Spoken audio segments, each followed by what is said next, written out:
fellowship and worship our Lord, and it's a great opportunity to be here. It looks like we've got at least a couple of visitors, so I want to welcome you and hope that you have a great experience getting to know our family as we get to know yours. For those of you who haven't been here or weren't here last week where I took over Danny's class, we did a little bit of swapping around where Danny's taking the quarter off from teaching Genesis, and I was teaching this series on Wednesday night. But also because we've got our summer series going on Wednesday night where we have guest speakers, instead of putting off my lesson, I decided I'm going to continue it into the Sunday morning series as we explore what the Bible teaches about certain topics that most of us are familiar with, but doesn't explicitly give us an answer on, and how we as Christians decide what is the right approach to these particular things.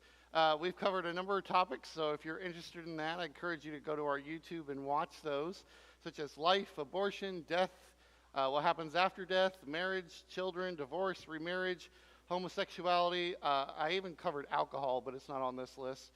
Civic duty, and now we're going to talk about war. We started talking about war a little bit last week.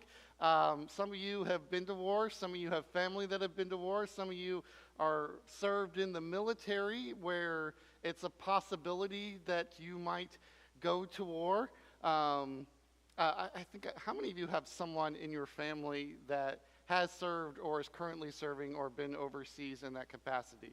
Yeah, so that's almost all of you in the room, if for those of you who are not looking around. So almost every one of us has been affected by it in some way. In fact, I'm willing to bet all of us are affected by it right now as we bomb Iran and we kind of watch those gas prices go up, right? I'm not too happy that, like 6 months ago, gas was down to $2.35, and now we've got $1 more. So that's one of the smaller consequences of war. We're going to talk about some of the bigger ones here in a little bit. As most of you are familiar with, I did go to Iraq in 2003, 2004. This is one of these few pictures I could find of me actually in it. I took a lot of pictures of the land and a lot of pictures of the brothers and sisters I had in arms. This was my squad leader here on the left, and this man on the right, his name was Luke Frist. He was the only one in our platoon, the only one in our company that did not make it home. And so this was a very big experience for our company at that time, because while we were there, we knew it was a possibility. This happened towards the end and not towards the beginning, so we were already there for somewhere around 8 months at this point. And then we left 3 months later, finishing our mission, and then it seems like we thought at that point, where mostly nothing had happened, that we were going to kind of escape the larger consequences of it. Then all of a sudden we were all thrown into a situation that none of us were happy with.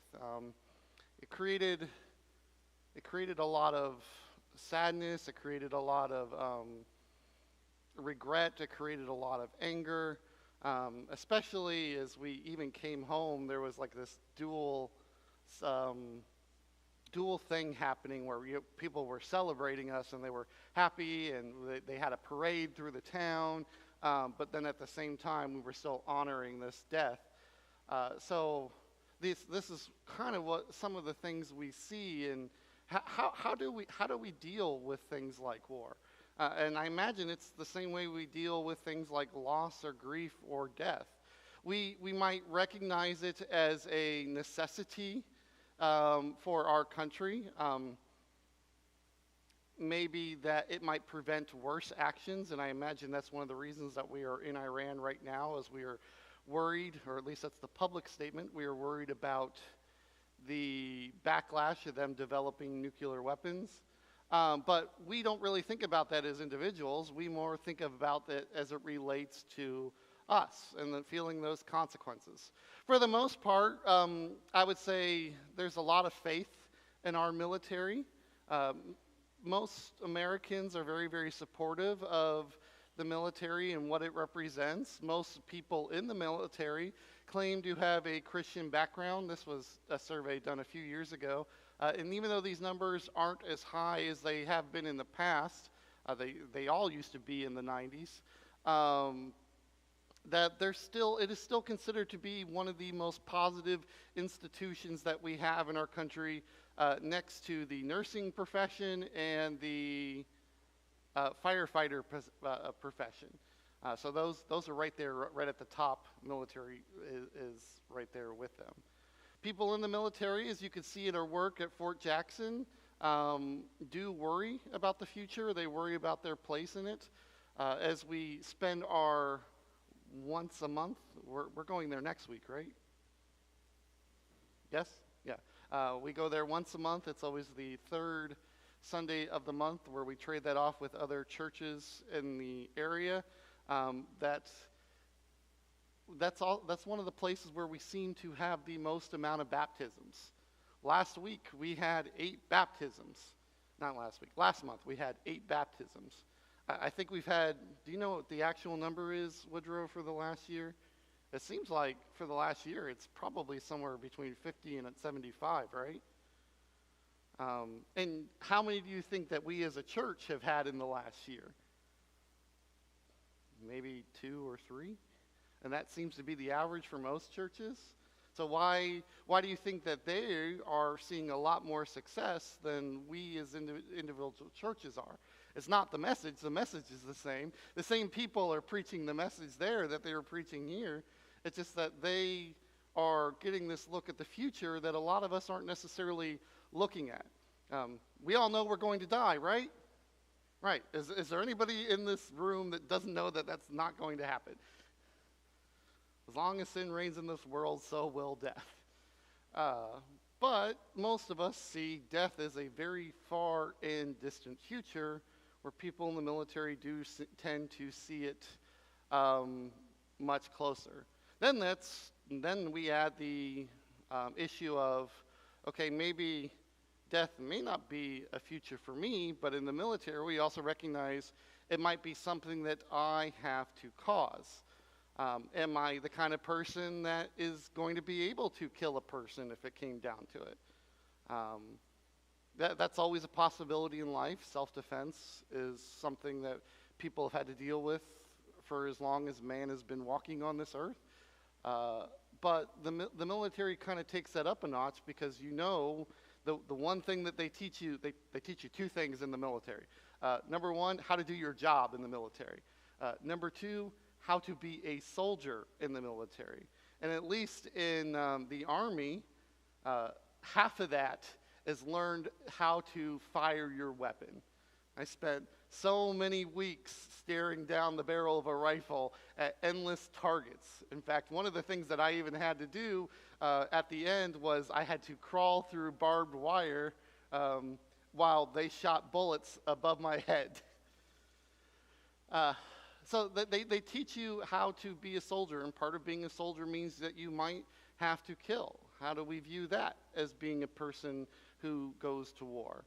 We understand that the Bible does make a distinction between killing and between murder or homicide. Homicide is killing. Murder is mostly an intentional type of killing. Before the law, we see that it outlines that whoever sheds the blood of man shall his blood be shed. That's because what God says, we are made in his image, and you do not distort the image of God. We talked about this earlier in the year when we started our series in Genesis. And we also know that since all killings are not the same, the Bible even goes on to describe some of these other different killings on how they might be dealt with, such as manslaughter, which is more of a unintentional type of killing. So in this case, the Bible says he is allowed to flee to a city of refuge and have a trial to see how his guilt should be pronounced. Infanticide is treated very strictly in the Old Testament, and we see that they are given death. But we don't really see a whole lot of it in the New Testament, other than that we recognize it as a wrong, or a moral wrong, or even the absolute wrong that is already outlined in the 10 Commandments. The ESV Study Bible, some of you might use a study Bible. Do any of you guys use a study Bible, or you just use normal Bible? I'm pretty partial to the ESV, as most of you know. And this is what this has to say about war. War is a large-scale armed conflict between countries or between groups with a country aiming at changing or dividing established governments. Wars were and are largely used to expand territories. It can be started for a variety of economic, political, religious, or ethnic reasons. But we also recognize that it is not individuals who start wars. So sometimes individuals are the catalyst of wars, such as in 2001, Osama bin Laden's group decided to attack the United States. And even though we did not go to war against Osama bin Laden, if it wasn't for that act, I doubt we would have the situation that we had 25 years ago. Wow, that was a long time ago. It doesn't feel like 25 years, does it? So, the institution. Well, the institution, a lot of this falls on how we understand our role in the government, which is, when I talked about this before, one of the reasons that I talked about our civic duty.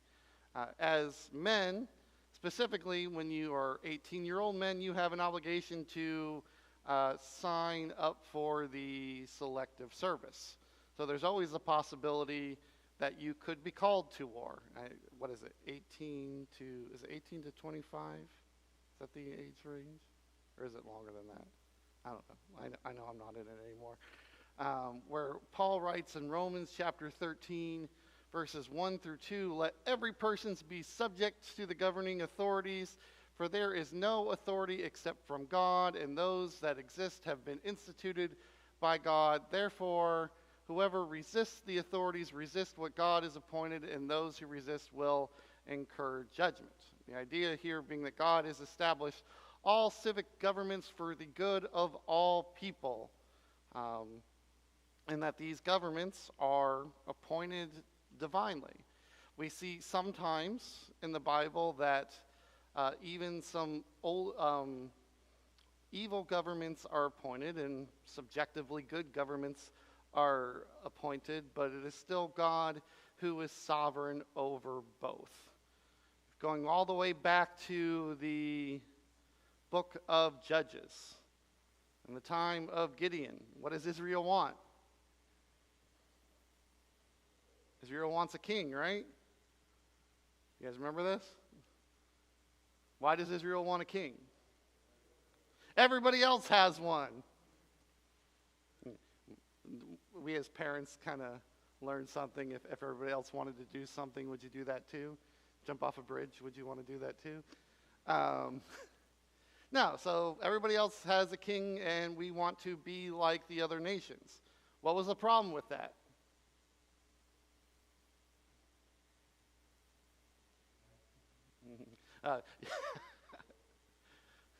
Yes, and those are definitely big problems. I want to pay less taxes, go to less wars, all the time. But more specifically, the problem with that is they already had a king, and their king was God. And so by trying to be like all the other nations, they were essentially rejecting God. Eventually, God is going to give them exactly what they want. How's that work out for them? Not good at all. In fact, who's the first king they get? Saul. And why was Saul chosen? He looked the part. Very good. He absolutely looked the part. He was tall. He had charisma. People liked him, at least in the beginning. Everything like you would expect a good leader to be like. But because you look the part doesn't mean you are qualified to do the job, or you are going to be good at that job. And eventually, because Saul's own rejection of God and the ways of God, it is eventually God who goes to Samuel and says, you're going to pick someone else, and I'm going to tell you which one you're going to pick. And as we learn in that particular story, it is not the one they expected. In fact, it is probably the one he least expected. Eventually, how good was that king? not great. David was with his own failures, but he was good in the sense that it mattered. If you read the book of Kings, the Bible is going to talk about the northern kingdom and the southern kingdom in 1st and 2nd Kings. And some of these things that the northern kingdom does and some of these things that the southern kingdom does are obviously going to be good or obviously going to be bad. I'm going to use the King Omri of the north as an example. By a worldly standard, King Omri of the north was a good king. He helped make the north strong. He established good trade routes. He he made it economically wealthy. But that's not how the Bible judges what makes a good king or a bad king. By the same token, David uses murder to cover up adultery. And then we see a little while later where he, instead of taking responsibility for his own actions in the census, he decides to let a lot of his own people die. You would all say, that sounds like a terrible person. But according to Scripture, he's good or bad based on his ability to follow God. A government, likewise, today, we could say the same thing. Governments, their job is to work for the betterment of the people of their own country.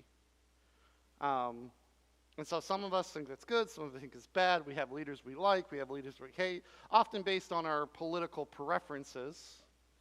But really, as Christians, what we're looking at is, as an individual, not so much as an institution, is this person doing what they should be doing to glorify God? And I think that's where a lot of us kind of get very passionate in our politics, is we fail to say that, I want to follow what the government should be doing versus what I think the individual should be doing. But back more to our subject matter. So we see a lot of conflict in what our government does, especially on behalf of its people. We see that for the longest time, our government practiced capital punishment. And in some places, it still practices capital punishment. And some places we think maybe it should still practice capital punishment. What's the problem with capital punishment? Sometimes they get it wrong. In fact, we know a number of cases where they have gotten it wrong. But as Christians, we understand that when it comes to who we are as people, capital punishment, while a government responsibility, is not really our responsibility. Jesus rejects what is called retribution theology. What's retribution theology? This is the idea of the Old Testament, an eye for an eye, a tooth for a tooth. So if you kill me, or if you kill something of mine, then I am owed restitution.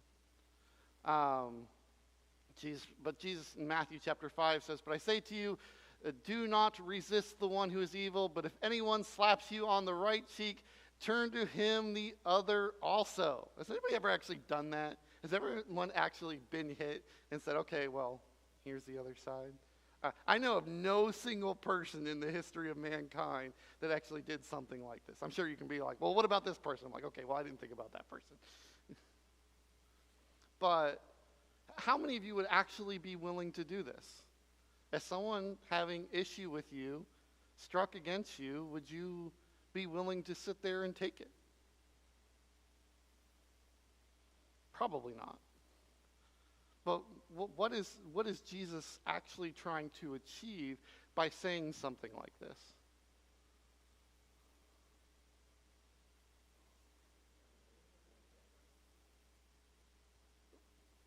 No revenge. Yeah. Yeah. Violence only produces more violence.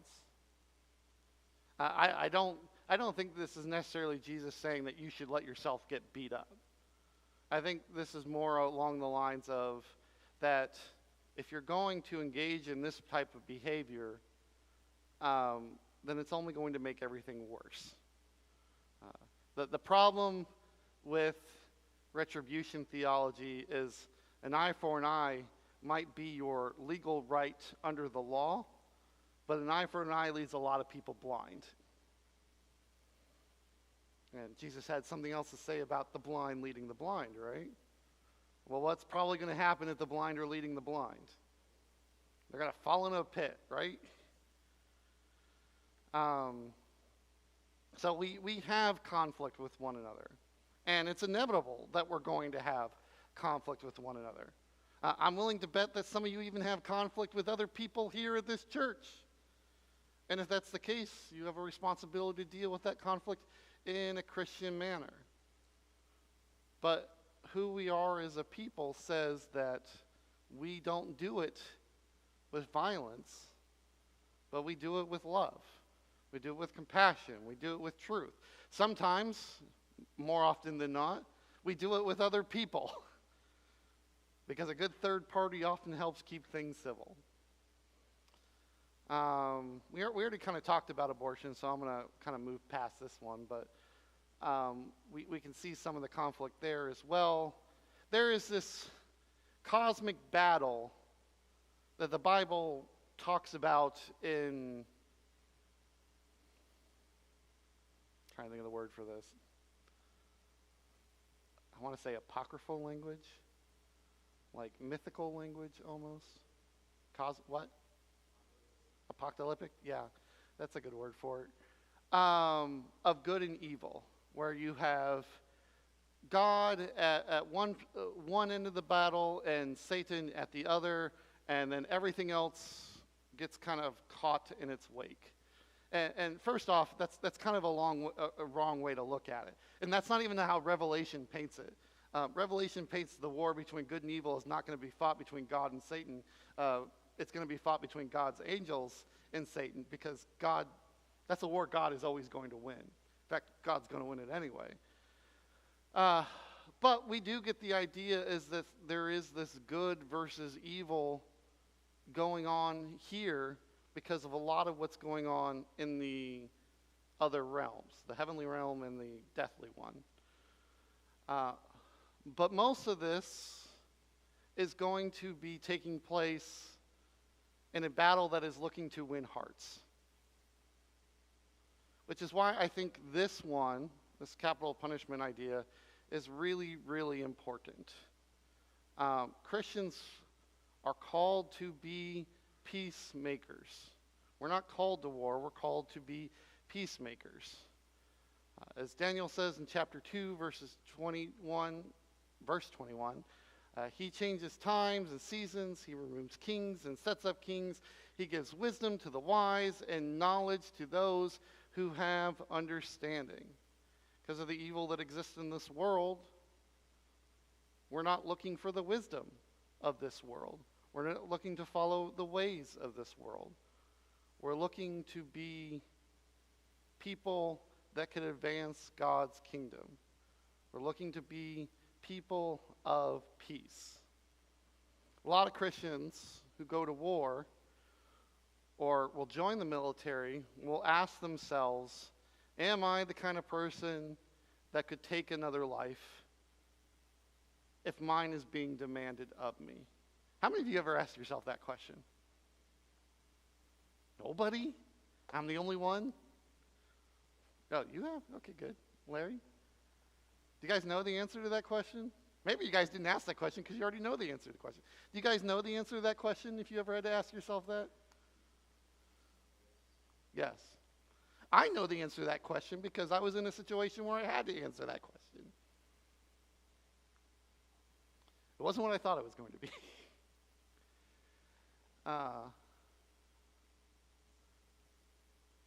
When you're tested, that seems to make all the difference.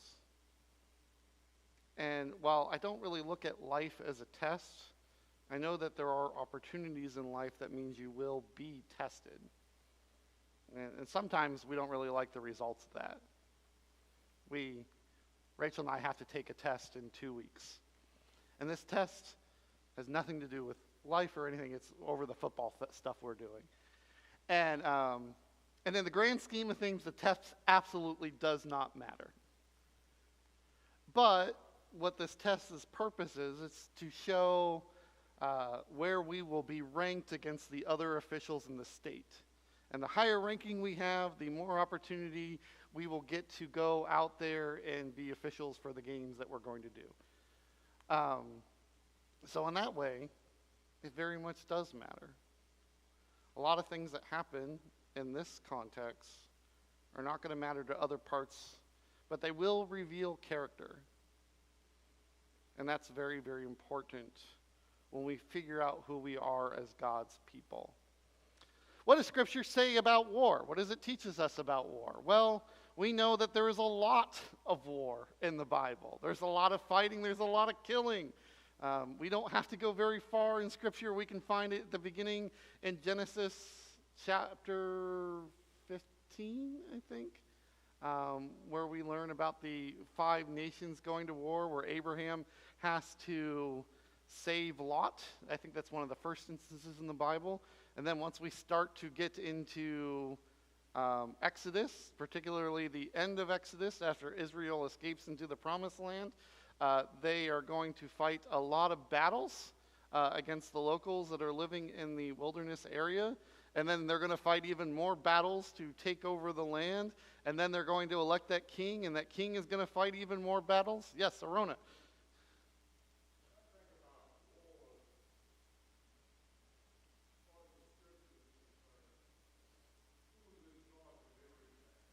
Mm-hmm.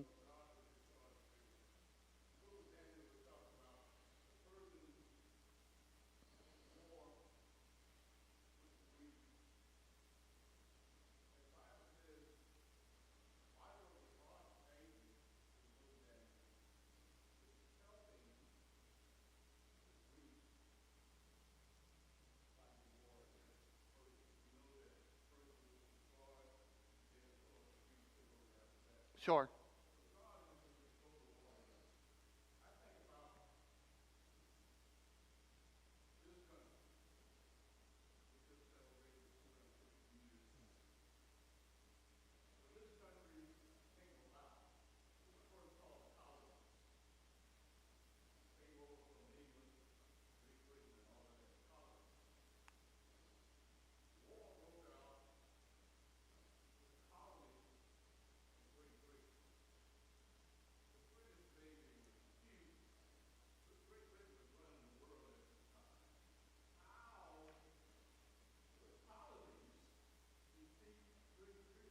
Mm.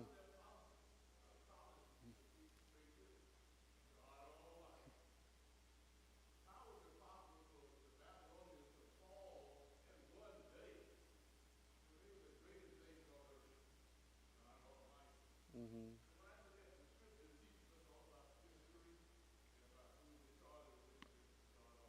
Mm. It's absolutely true. Yes, Woodrow.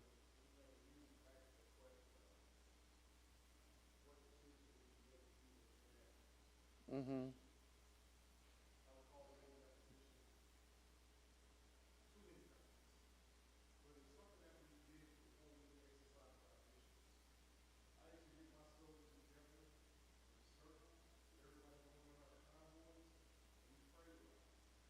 Mm-hmm.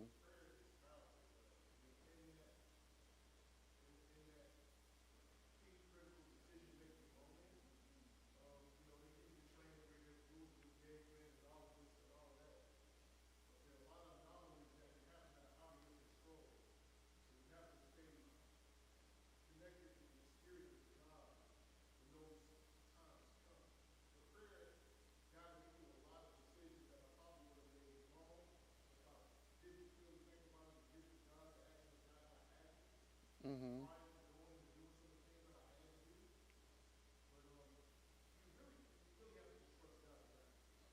Mm-hmm. Yeah, God is always gonna act whether or not we do. Last week, Ed asked the question when we first started talking about this subject, especially as we look at our 250th anniversary as a country is, was it wrong for the colonies to rebel against the crown? And if we look at war as a government thing and not as a we're living as we're called, we're living to be content thing, then I would say sure.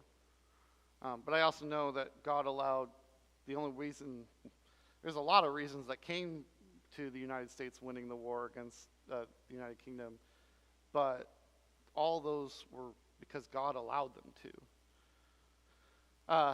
So I guess in that way, yes. We sometimes, it's easy when we look at governments that we know that are truly evil, like Hitler's government in World War II, or maybe Stalin's, or Pol Pot's, or or I was trying to think of the leader in North Korea. What's his name? Kim Jong-un. Yeah. I mean, there we could see true atrocities. And as we talked about when we talked about our civic duty lesson, is that we have a responsibility as Christians to stand up against evil. But when we also talked about going against our government, we also talked about it in the context of, well, who's being glorified by me doing this? Am I being glorified, or is God being glorified? In fact, I kind of want to focus in on one of these battles. When Israel finally goes into the promised land with Joshua leading the charge, what's the first battle they come across?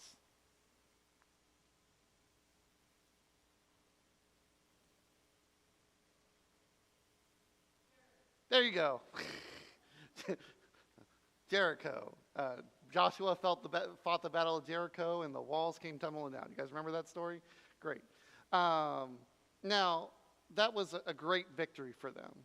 And what we see illustrated is it had very little to do with what they actually did.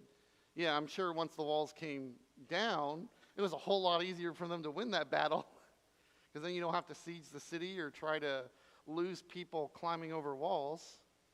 But yeah, it's a great victory. We see that God is on their side. They get to again see probably what they hadn't seen in years of going through the wilderness. But then we get to this smaller city, not too far from Jericho. It's a city called Ai. And Joshua even says, this is only not a very big deal to us. We could probably, I think he says we're going to send about 3,000 men. Now, compared to what Israel's army was at that time, we're looking at anywhere from 2 to 3 million people. They could probably have easily overran this city. How did Ai turn out? Does anybody know? Not good. In fact, they lost. Why did they lose? Because they didn't listen. They were told at Jericho they were not to touch anything because those things belong to God. And one man, decided that he was going to do his own thing. And that's a very bad thing as a soldier. I'm sure you know. You have 10 people on one page. I'll expand it even more. You have 100 people on one page, and one person decides they're going to do their own thing. The whole plan falls apart. I see it in sports all the time. One person is not doing their job. That one person, even if they are insignificant, can cripple the whole plan. It shows us, one, it's really important to be doing what you're supposed to be doing. But this particular lesson is that just because you had a great victory, if you're not following God, if you're not saying what he's going to do, he's not going to be on your side. So they didn't follow the plan. They cast, I think they cast lots to figure out who it was. And then they corrected their mistake, and they decided they were going to go back and try to take over Ai. And then what happened? They were successful. Is that what you said, Larry?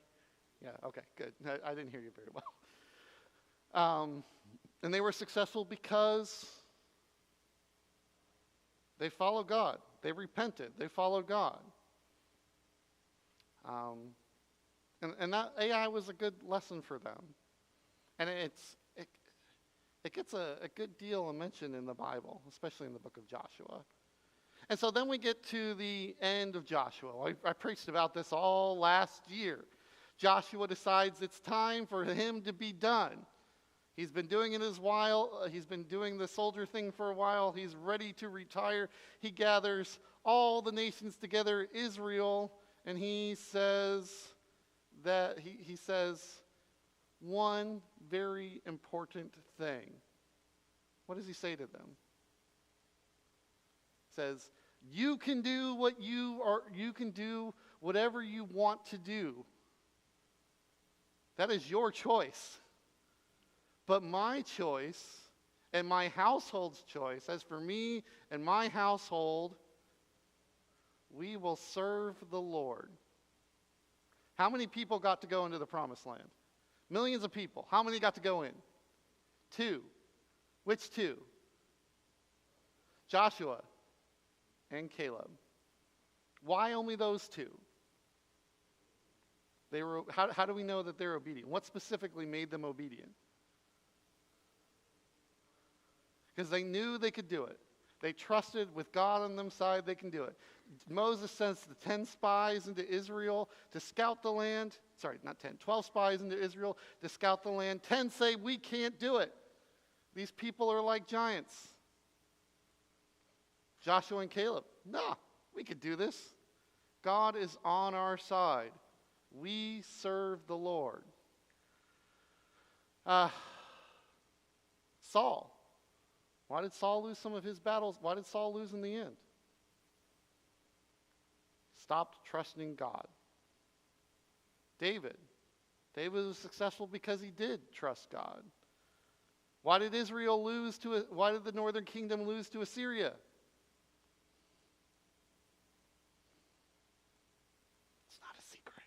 They stopped trusting God. In fact, they stopped trusting God long before they lost to Assyria. How many good kings were in the north?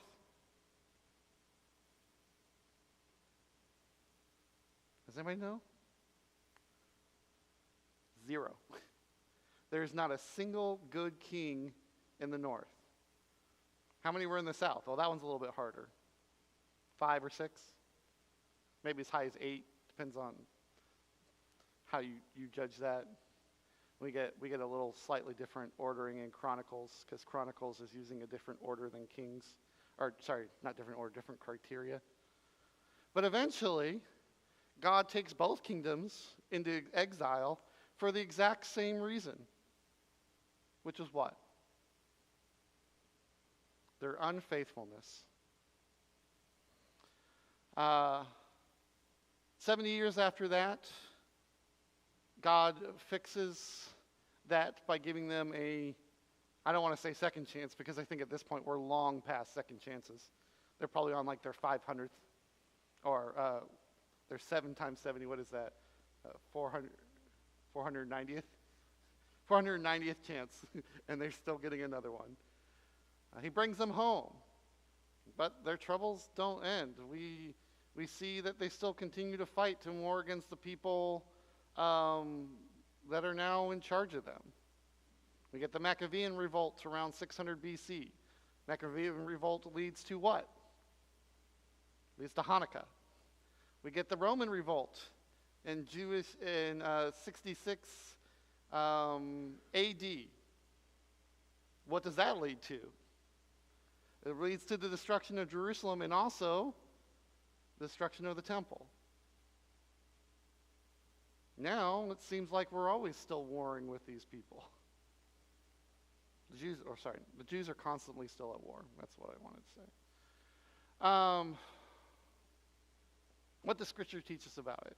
They will happen, wars are going to happen, and we're going to know about them. Matthew 24:26. You're going to see it, you're going to hear rumors. Don't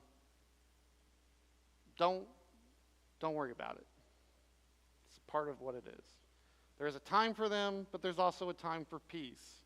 And as Christians, we should focus on peace. A time to love, a time to hate, time for war, and a time for peace, and our eyes should always be on peace. You guys ever see the back of a $1 bill? You have, I don't know if I have a $1 bill in my pocket. I'm going to look. I do not. Does anybody have a $1 bill? Can I borrow it for a second? Thank you. If you have one, you can go ahead and look at it because I know it's going to be kind of hard to see. We have this symbol on the back of a $1 bill of the eagle right here. The eagle is holding two things in its claws. You guys know what those two things are? Arrows, olive branch. Arrows and olive branch. What does an olive branch represent?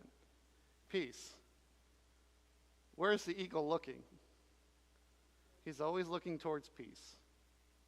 And I think that this is our country's motto, is that we are people who are ready for this, but we should always be looking for this.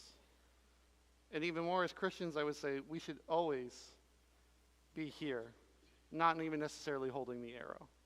We are fighting a war. Make no mistake about that. But we're not fighting this kind of war. Thank you. No, I can keep that, right? Next time I'll ask for 100.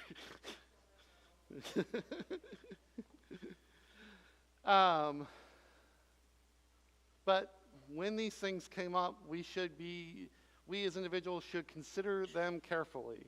What king goes out to encounter another king in war and does not sit down first and deliberate whether he is able to? Who doesn't count the cost? Anyway, we'll pick more up on this later. Do I have any final thoughts or questions that anybody wants to ask? We're out of time. All right, continue next week. Thank you guys, appreciate you. We'll go do some of that great fellowship stuff.